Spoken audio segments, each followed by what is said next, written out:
नमस्कार, good morning दोस्तों। स्वागत है आप सभी का। कैसे हैं आप सभी? अच्छे होंगे, स्वस्थ होंगे और अपने स्वास्थ्य का ध्यान रख रहे होंगे। हम बात कर रहे हैं हमारे देश के अंदर जो पंचायती राज जो व्यवस्था लागू की गई, वो क्यों की गई, क्या कारण थे और क्यों जरूरी था ये प्रावधान। हमने लगभग 4 या 5 क्लासें अभी तक ली है।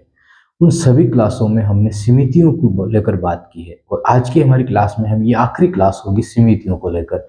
इसके अंदर हम देख रहे हैं कि किस प्रकार उन लोगों के द्वारा सिफारिशें दी गई, सरकार के सामने बातें रखी गई बिना किसी दबाव के, लेकिन फिर भी आपके द्वारा क्वेश्चन पूछे गए हैं हमारे सोशल जो मीडिया अकाउंट है उनके ऊपर। आपने ये पूछा है कि इतना टाइम क्यों लगा एक समिति से दूसरी समिति को बनने में। 10-10 साल का गैप रहा है, 15-15 साल का गैप भी रहा है और 20 साल का गैप भी इन समितियों के बीच में रहा है। ये क्या कारण थे? कारण सीधे है कि इनके ऊपर दबाव होता है, सरकार का राजनीतिक दबाव होता है। हम एग्जाम्पल के तौर पे आपको बता सकते हैं जिससे आप समझ जाओगे। जैसे कि कोई रास्ता बनाया गया किसी गांव के अंदर, किसी गांव के अंदर कोई भी रास्ता बनाया गया, सरकार ने 1 करोड़ रुपए पास किए इसके लिए कि 1 करोड़ के अंदर आपको 1 किलोमीटर का रास्ता बनाना है उस गांव के लिए, पास किए। लेकिन जिसको ये टेंडर दिया गया, जिसको ये दिया गया काम करने के लिए, उसी से इन्हीं सरकार के चाहे विधायक हो चाहे सांसद हो, कह दिया गया कि 25 लाख रुपए वापस एक ब्लैक मनी की तरह हमारे पास आ जाना चाहिए, ताकि हम चुनाव प्रचार करें या हमारे लिए होटलें बनवाए। जो भी उनको करना है वो पैसे किसके हो जाएंगे? इन व्यक्ति के हो जाएंगे। किसके? जो राजनीति का लाभ लेना चाह रहे थे, राजनीतिक लाभ। वो ये खुद के हो जाएंगे उनके पैसे। समझना इस चीज को, ये अगर समझ जाओगे तो आप इन समितियों का दबाव समझ जाओगे। 25 लाख जो पैसे जो टेंडर दिया गया था, उसको कहा गया कि आप अलग निकाल लीजिएगा। ठीक है, उसने अलग निकाले। क्यों अलग निकाले? क्योंकि इसके अंदर घपला करना था और यही होता है भ्रष्टाचार, और कुछ नहीं होता है। 1 करोड़ रुपए सरकार ने ही पास किए आगे से, लेकिन उसमें से 25 लाख वापस सरकार के ही लोगों ने ले लिए। किस लिए? चुनाव प्रचार कर सके, खा लिए, मतलब कुल मिला के। ठीक है, यही स्थिति थी। अब समझिए, 25 लाख इन्होंने खा लिए। किससे खाए? उस जो टेंडर था उसको तो पता है ना, तो उसने भी ऊपर से 10 लाख रुपए खा लिए। अब जो रास्ता बनाया गया, 1 करोड़ का रास्ता जो बनना था, वो कितने का बना? मात्र 50 लाख का। अब उनमें जो सीमेंट वगैरह, डंबर वगैरह जो भी प्रयोग में करना था, वो बेहतर तरीके से हो पाएगा? नहीं हो पाएगा। ये व्यवस्था किसके लिए?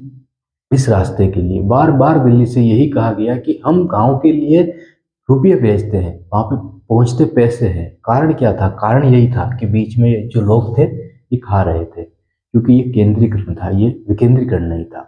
अब इस चीज को समझिए, जो 1 करोड़ रुपए पास हुए वो कहां से हुए? वो पास हुए दिल्ली से, लेकिन वो सीधे गांव में नहीं पहुंचे थे।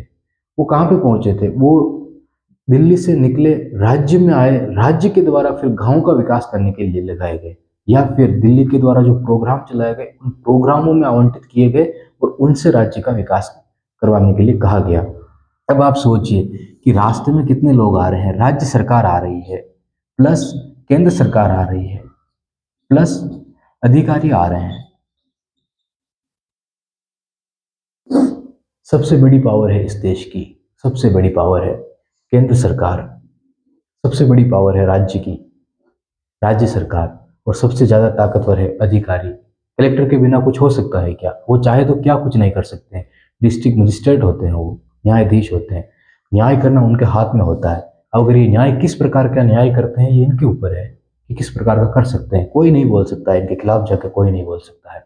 ये पूरी पावर है इनके खिलाफ। इन समितियों को काम करना था। जो समितियां पंचायती राज व्यवस्थाओं के लिए बनाई गई, इन समितियों को इनके खिलाफ काम करना था। इनकी असफलताओं को बताना था इन समितियों के द्वारा। इसीलिए तो जीवीके समिति ने बताया कि जो पंचायती राज जो व्यवस्था है वो बिना जड़ की घास है। जब तक कि संवैधानिक प्रावधान नहीं बना दिया गया, उससे पहले जो अधिनियम बनाए गए उनको लेकर हम बात कर रहे हैं कि बिना जड़ की घास है। ना तो गांव में आपने पावर पहुंचाई, ना गांव में आपने फंड की डायरेक्ट व्यवस्था वहां पे की। जो 1 करोड़ रुपए की हमने बात की, ये सीधे गांव में क्यों नहीं पहुंच गए? बल्कि दिल्ली से गांव में आते आते कितने पैसे खर्च हो जाते हैं बीच में ही। उससे अच्छा है कि सीधे 1 करोड़ रुपए गांव में ही पहुंच जाए और फिर उन्हीं पैसों से वहां से विकास की शुरुआत हो। तो वहाँ से कितने पैसे खा लेंगे, और फिर वहाँ से जो जवाबदेही बनेगी वो जवाबदेही आगे तक पहुँचानी होगी, तो वहाँ पर भ्रष्टाचार जो है वो काफ़ी कम हो जाता है। लेकिन आज जो सरपंच है काफ़ी हद तक ठीक है, लेकिन आज भी काफ़ी सारी व्यवस्थाएं हैं जो गांव में विकास का रोड़ा अटकाए हुए हैं। अब सोचिए आप, ये सी चीज़ें तो है जो हमने कहा कि समितियों पे दबाव होता है इन चीज़ों का, इनके खिलाफ समितियों को बोलना होता है। अब अगर सरकार ठीक है, सरकार खुद चाह रही कि ऐसी समिति बने जो इनका अच्छे से ध्यान रखे, जैसे कि बलवंत राय मेहता समिति बनाई गई, उन्होंने सरकार से कितनी पावरफुल मांग कर ली कि गाँव के अंदर त्रिस्तरीय शुरुआत कीजिए आप, ताकि गाँव के अंदर पावर चली जाए। लेकिन हुआ क्या, राज्य ने पावर अपने हाथ में रख ली। फिर अशोक मेहता समिति बनेगी, जैसे ही सरकार बदली नई समिति बना दी गई, लेकिन उन्होंने जो भी मांगे दी उनमें तो उन्होंने वापस जो चुनाव की बात बलवंत मेहता समिति ने की थी उसको खारिज कर दिया और कहा कि जिला परिषद के हाथों में पावर दे दी जाए। पावर किसके हाथ में दे दी गई, फिर से राज्य के हाथ में दे दी गई, लेकिन वो समिति ठंडे बस्ते में चली गई। आप सोचिए कि बलवंत मेहता समिति में वित्तीय संसाधनों की जो पकड़ बनानी थी वो राज्य के हाथों में रखी गई कि गांव के अंदर जो वित्तीय संसाधन पहुंचे जाए वो राज्यों के हाथों से पहुंचाया जाए। लेकिन अशोक मेहता समिति के द्वारा क्या कहा गया कि राज्यों में ही, सॉरी, गांवों के अंदर ही कर की व्यवस्था कर दी जाए, मतलब गांवों से ही कर को वसूला जाए और गांवों के अंदर ही लगा दिया जाए। ये छोटे छोटे पॉइंट उठाए गए 73वें संविधान संशोधन के लिए। तो एक तस्वीर तो ये थी कि समितियों के ऊपर दबाव ज्यादा था, इसलिए काफी ज्यादा टाइम लगता था। अब हम आगे बढ़ते हैं। एक भारत की दूसरी तस्वीर आप देखिए यहाँ पे, जो हमारा देश है 100 सालों का गैप रहा है, 200 सालों का गैप रहा है, या 400 सालों का, या 1000 साल का गैप रहा है। सत्ता निरंतर बदलती रही है, कभी मुगलों के हाथ में रही, कभी हिंदुओं के हाथ में रही, कभी अंग्रेजों के हाथ में रही। कभी ऐसा भी दौर आया संविधान लागू होने के बाद की तानाशाही आ गई थी इस देश के अंदर, और उस वक्त जो पूरी व्यवस्था थी वो किसी एक प्रधानमंत्री के हाथ में रही, उसके बिना एक पत्ता भी नहीं हिल पा रहा था। तो ऐसी चीजें इस देश में लगातार आती रही है और होती जा रही है। जब भी ऐसी कोई मजबूत स्थिति आएगी, तानाशाही रवैया अपनाया जाएगा, उसके बाद बदलने वाली जो सत्ता है वो काफी कुछ प्रावधान करेगी और इस देश के कानून को या संविधान को मजबूत बनाने का काम करेगी। अब आप समझिए, जब राजाओं का काल हुआ करता था, जब राजाओं का दौर हुआ करता था, उस वक्त जब भी राजाओं की सेना आती थी तो कहीं पे भी रुकती थी, तो उनके खाने पीने की जो व्यवस्था वो गांव के द्वारा ही तो की जाती थी।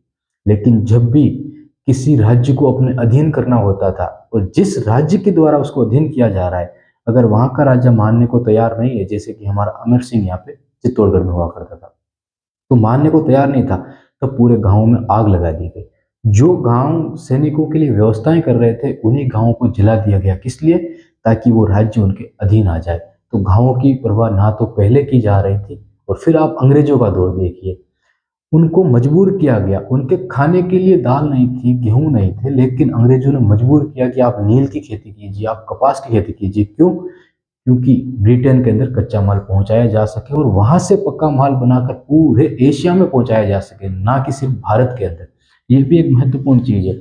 हम हमेशा पढ़ते हैं कि ब्रिटेन के द्वारा कच्चा माल ब्रिटेन में ले जाया गया और फिर भारतीयों को बेचा गया। ये सच है, लेकिन सच ये नहीं है। सच, मान लो कि हमारा पूरा एशिया है और यहाँ पे ब्रिटेन है। अब ब्रिटेन के द्वारा पूरे एशिया में भारत का माल पहुंचाया गया, चाहे वो मसाले हो गए, चाहे सूती कपड़ा हो गए, चाहे नील की खेती हो गई, नील से जो तैयार वस्तुएं की जा रही थी वो हो गई, पूरे एशिया में पहुंचाया जा रहा था।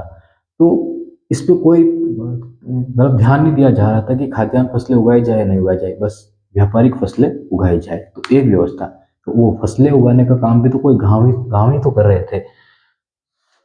फिर आप एक दौर और देखिए, उसके आगे महात्मा गांधी का दौर, उसके दौर, उनके दौर में आप देखिए कि लगातार 6 सालों तक उन्होंने गांवों का दौरा किया, और गांवों के दौरे के अंदर उन्होंने महिलाओं को सशक्त बनाने का काम किया। उन्होंने कहा कि महिलाओं की भूमिका आंदोलन में होनी चाहिए।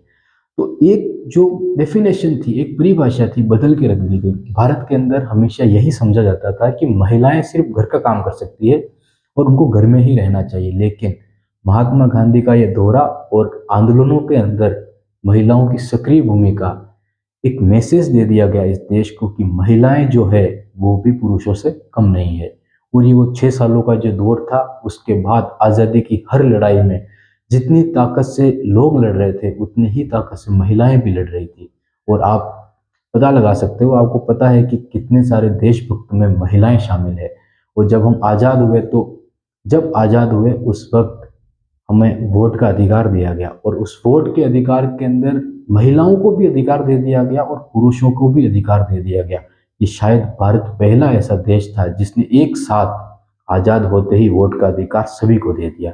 सिर्फ 18 साल से जो एज थी वो एज रखी गई। तो आप मान के चलिए कि हमारे देश के अंदर जो लड़ाइयाँ लड़ी गई थी वो पहले ही लड़ी जा चुकी थी। आज़ादी के बाद हमें सिर्फ एक शानदार देश बनाना था, आज़ादी के बाद हमें सिर्फ शानदार व्यवस्थाएं लागू करनी थी।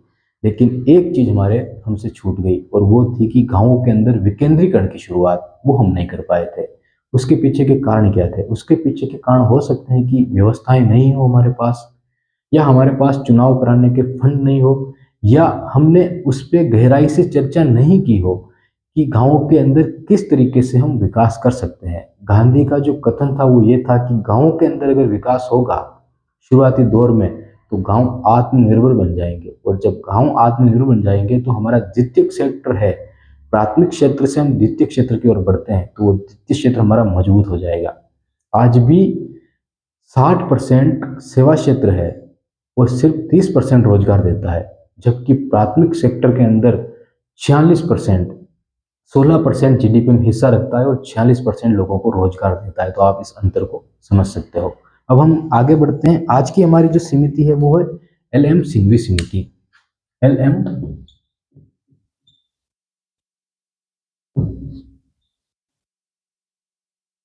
ये बनाई गई 1986 के अंदर। 1986 में एल.एम. सिंघवी समिति बनी, लेकिन इससे पहले एक समिति और बनी थी, जीवीके राव समिति, और उसकी हमने पिछली क्लास में बात की। आपको ये बताया था कि जो पिछली जो समिति थी उसने कहा था कि जो पिछली सारी समितियां हैं बिना जड़ की घास है, सारी पावर तो राज्यों के हाथों में है, गांवों के हाथों में तो कोई पावर ही नहीं है, और ऊपर से अधिकारियों का दबाव वहां पे बनाया जा रहा है पूरी तरीके से। मतलब गांवों को निचोड़ निचोड़ लिया जा रहा है, और गांवों से ये कहा जा रहा है कि आपकी ही सरकार है, आपके लिए ही काम कर रही है, तो गांवों का विकास नहीं हो पा रहा है। इसके लिए काफी ज्यादा मांग उठाई गई। 1986 में जो ये समिति आई, इसने डायरेक्ट ही कह दिया कि पिछली जितनी भी समितियां थी सारी समितियां बिना जड़ की घास है, और ये हम नहीं कह रहे, ये हमारे पिछले वाली समिति ने ये बात कह दी। मतलब इनका सीधा कहना था कि जो समितियां हैं वो निष्क्रिय हो चुकी है, निष्क्रिय हो चुकी है।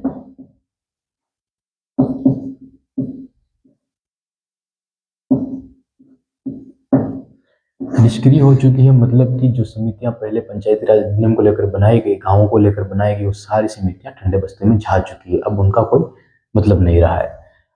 क्या करना है? तो यहाँ पे जो प्रधानमंत्री थे वो राजीव गांधी थे।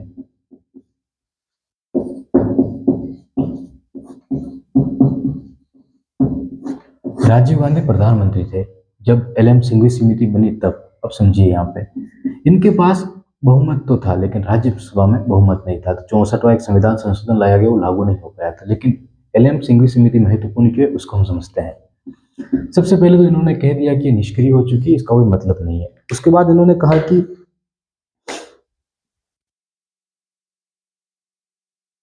इनको जो काम दिया गया, इनको जो सरकार के द्वारा, राजीव गांधी सरकार के द्वारा, तो कहा गया कि आप पता कीजिए कि जो निष्क्रिय हुई है क्यों हुई है और अब क्या किया जा सकता है। क्योंकि हमको जो पंचायती राज व्यवस्था जो निष्क्रिय हो चुकी है, इसको देखिए, मतलब कि गांव के अंदर जो विकास का मॉडल है वो मतलब खत्म हो चुका है, अब काम नहीं कर रहा है। उसको जिंदा कैसे किया जाए, जिंदा कैसे किया जाए वापस, यही महत्वपूर्ण चीज थी। उस चीज को वापस जिंदा कैसे किया जाए, तब ये समिति इस पे एक रिपोर्ट पेश करती है। उस रिपोर्ट के अंदर क्या है जो देखिए आप। पहले तो एक डेफिनेशन देखिए जो आप लिख सकते हो। पंचायती राज व्यवस्था का मूल कारण यह है कि यह केवल राज्य सरकार के कानूनों पर निर्भर है, यह केवल राज्य सरकार के कानूनों पर निर्भर है, जिसकी बात अभी हमने की, जिसे राज्य अपनी मर्जी से बदल सकता था और राज्य अपनी मर्जी से अनदेखा भी कर सकता था। इसका सीधा मतलब है कि राज्य चुनाव करा भी सकता था, चुनी हुई सरकार को भंग भी कर सकता था, और अगर उसी की पार्टी की सरकार है तो वो लंबे समय तक वहां पर रह भी सकती थी। और अगर भंग कर देगा और वापस चुनाव नहीं करवाएगा तो वहां पे जो चलेगी, आपको पता है राष्ट्रपति शासन क्या होता है। किसी राज्य में अगर कोई सरकार ना हो तो राष्ट्रपति शासन लग जाता है, किसी राज्य में अगर चुनाव हो रहे हो तो राष्ट्रपति शासन लग जाता है।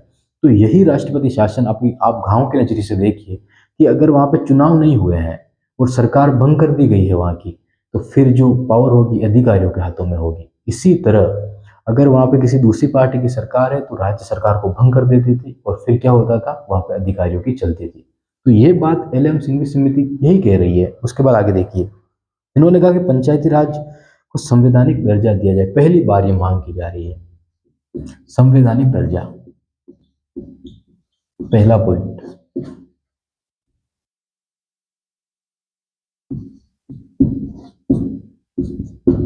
पंचायती राज व्यवस्थाओं को संवैधानिक दर्जा दिया जाए, एक नया अध्याय जोड़ा जाए, जो जोड़ा गया अध्याय 9, उसके बाद है मतलब कि भाग जोड़ा जाए। अगर संविधान में जगह मिल जाए तो यह एक सुरक्षा कवच होगा जो कि सुरक्षित होगा। अगर संविधान के अंदर प्रावधान कर दिया जाए तो संविधान को थोड़ी बदला जा सकता है। उसके बाद देखिए कि संविधान में एक नया अध्याय जोड़ा जाए, ठीक है, और न्याय पंचायत की सिफारिश भी की गई। एक और है, न्याय पंचायत की सिफारिश भी की गई।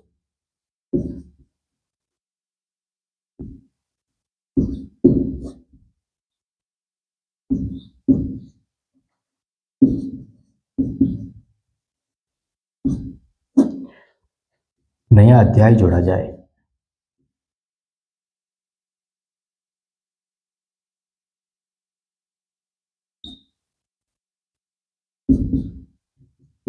उसके बाद एक पॉइंट और है, सुरक्षा कवच बन जाए। सुरक्षा कवच की इन्होंने बात की। ये चारों पॉइंट है जो काफी महत्वपूर्ण है। देखो, संवैधानिक दर्जा दिया जाए। अब इन्होंने कहा कि संविधान के अंदर इसको लिख दो। पहले क्या समितियां बन रही थी, पहले उनकी जो कही जा रही थी सिफारिशें लागू भी हो रही थी, बात करें सरकार मान भी रही थी, लेकिन सारी पावर राज्य ने अपने हाथ में रख ली। इन्होंने कहा कि संवैधानिक दर्जा दे दी जाए, इसको संविधान के अंदर प्रावधान कर दिया जाए। जैसे हमारे मूल अधिकार है, हमारे बोलने की आज़ादी है, सुनने की आज़ादी है, हमारी चुप रहने की आज़ादी है।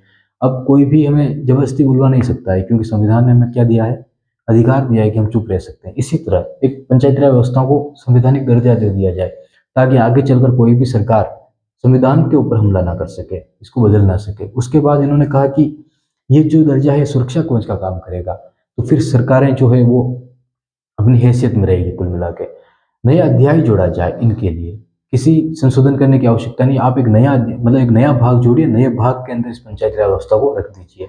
उसके बाद देखिए, न्याय पंचायत की सिफारिश की गई, मतलब कि इनके ऊपर ध्यान रखने के लिए एक ऐसी संस्था और बनाई जाए जो इन सब के ऊपर ध्यान रखे कि सब कुछ ठीक से तो हो रहा है या नहीं हो रहा है। तो यह है एल एम सिंघवी समिति की सिफारिश है। और ये फिर आगे देखते हैं।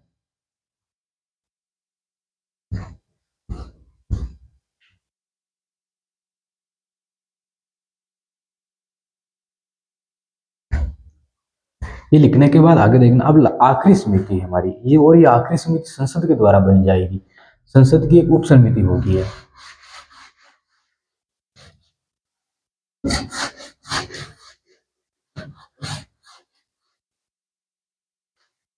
अब इसके हर एक पॉइंट को लिखने का काम करना है, क्योंकि आखिरी समिति है, सबसे महत्वपूर्ण है। सारी समितियों का जो निचोड़ है वो इसी समिति में आएगा।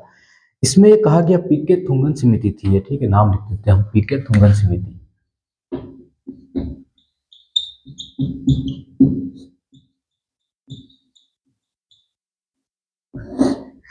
ये बनी 1988 के अंदर। ये जो थुंगन समिति थी 1988 के अंदर बनाई गई।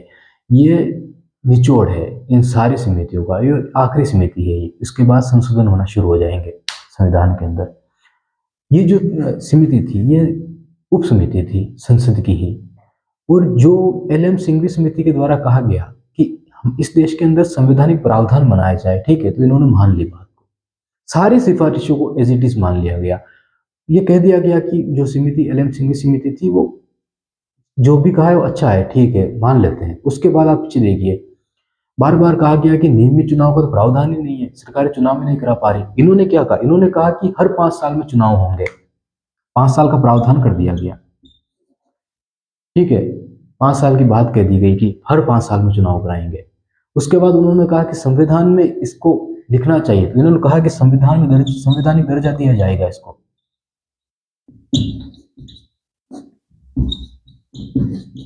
अब देखिए, पिछली जितनी भी समितियां हैं उन्होंने यही बात कही है कि नियमित चुनाव नहीं हो पाए, उन्होंने कहा 5 साल में चुनाव कराएंगे। संवैधानिक दर्जे की बात की, कहा गया दिया जाएगा ताकि सुरक्षा कवच बन सके। उसके बाद देखिए आप, समग्र संशोधन, जो भी बातें कही गई, जितनी भी समितियों के द्वारा कही गई, उन सारों को सभी को वापस देखा जाएगा, टटोला जाएगा और एल.एम. सिंघवी समिति के द्वारा जो सिफारिशें की गई उनको भी मान लिया गया। तो समग्र संशोधन की यहाँ पे बात की गई। एक पॉइंट और लिख सकते हो आप, समग्र संशोधन।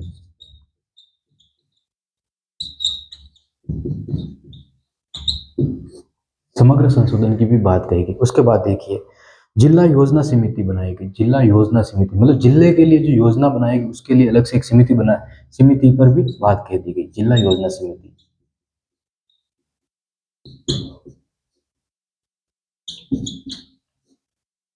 एक, दो, तीन, चार, ये चार महत्वपूर्ण बातों को मान लिया गया। उसके बाद आप देखिए, पूर्ण समर्थन किया गया एल.एम. सिंघवी समिति का, जो उन्होंने कहा था।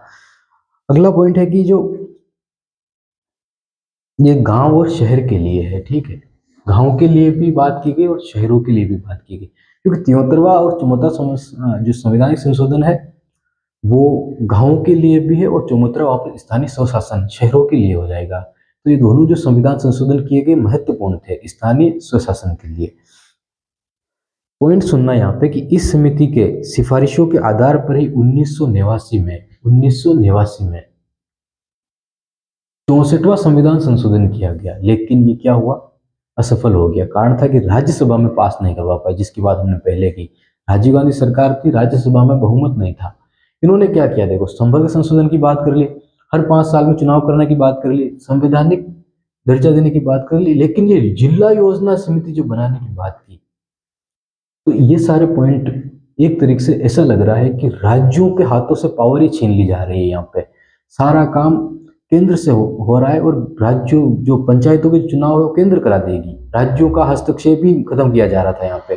तो इसको लेकर राज्यसभा में विपक्षों के द्वारा मांग उठाई गई कि अगर राज्यों के हाथों से अधिकार छीनने का काम किया जा रहा है केंद्र के द्वारा, और केंद्र का दबाव सीधा कहाँ पे हो जाएगा, पंचायतों पे हो जाएगा। तो ये बात आप सोचिए कि एक देश है जो आज़ाद हुआ है, जहाँ पे पहले राजाओं का शासन चला करता था या अंग्रेजों का शासन चल रहा था, वहाँ पे सरकार दिल्ली से डायरेक्ट गाँव में पहुँच रही थी। गाँव जो रूल राजा बना रहा था वो गाँव में जा रहा था, इससे फर्क नहीं पड़ता था कि गाँव के लोग क्या चाहते हैं। तो इसी तरह की मांग उठा दी गई और कहा गया कि 64वां जो संविधान संशोधन है ये तो राज्यों से पावर ही छीनने का काम कर रहा है, तो राज्यों के पास पावर पहले दी क्यों गई। तो इसके लिए ये 64वां संविधान संशोधन विफल हो गया,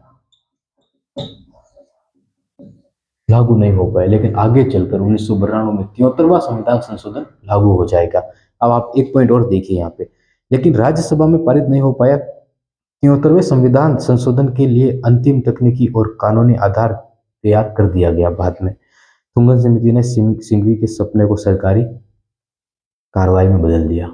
कितनी महत्वपूर्ण लाइन है ये कि जो ये समिति है पीके तुंगन समिति, ये एक संसदीय समिति थी, एक उप समिति थी। अगर ये समिति चाहती तो एल.एम. सिंघवी समिति की काफ़ी सारे जो संशोधन थे, सिफारिश थे, उनको न मानती, क्योंकि वो एक सरकार के द्वारा बनाई गई समिति है, संसदीय समिति है। लेकिन उन्होंने पूर्णतः मान लिया गया और जो सिफारिशें थी वो कार्रवाई करके एक स्थायी रूप में कागज में लिख दिया गया, एक अधिनियम के तौर पर बता दिया गया। ठीक है, तो क्या कहा गया कि सिंघवी समिति ने सिंघवी के सपने को सरकारी कार्रवाई में बदल दिया गया। अब जो हम बात करेंगे वो भारत के अंदर 73वां 74वां संवैधानिक संशोधन, 64वां संवैधानिक संशोधन होगा और काफ़ी महत्वपूर्ण ये संशोधन है, क्योंकि जितनी भी ये सिफारिशें थी, इन सारी सिफारिशों की एक एक बात को माना गया।